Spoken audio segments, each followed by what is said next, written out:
Mounting in the analyst community about the world's biggest mobile phone carrier. What's the company to do after profit dropped for the first time in a decade, while at the same time it's sitting on a mountain of cash?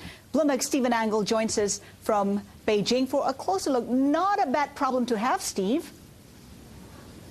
Not a bad problem, but I know a lot of people who jumped into China Mobile shares at the beginning of this year thinking, hey, it was 80 Hong Kong dollars a share, well off the 100-plus price tag that we had seen earlier. And, well, the stock since then has gone really nowhere except down.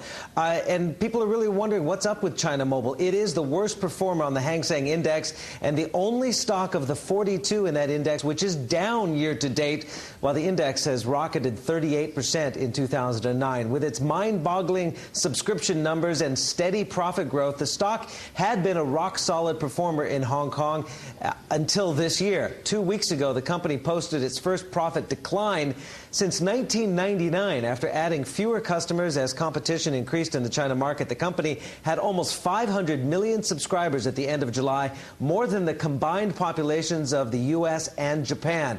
But it signed up 29% fewer new customers in the second quarter from a year ago. An analyst like Bertram Lai at CIMB GK Securities says he expects to see much slower top-line growth going forward and a flat bottom-line growth. And Macquarie analyst Tim Smart lowered his estimate for 2010 net income by 6.1%, citing lower average spending by China Mobile customers. Now, the analyst community is fairly split on the shares. Citigroup's Michael Mung maintaining his buy rating on the stock code 941, while at the same time cutting his estimate for profit next year by 6.2%.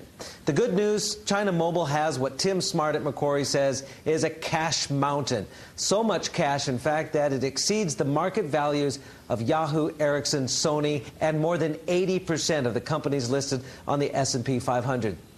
$37 billion US cash and equivalent war chest. Net of short and long-term borrowings, Linda, China Mobile had $32 billion of cash, more than the gross total of Microsoft and Google. That's enormous firepower, says Smart. What they will do with that money is one of the biggest unanswered questions in the telco industry. And here's the dilemma for investors, and a big reason why the stock has fallen about 17% since mid-August. Executives on the last earnings teleconference said they had no specific targets for acquisition and that they would pay an interim dividend matching the one a year ago.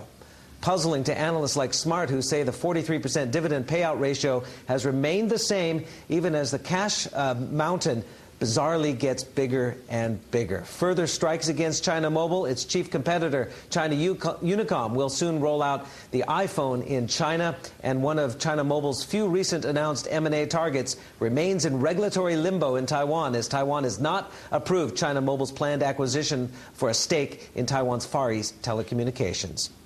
Linda, back over to you. All right, Stephen Angle, thank you.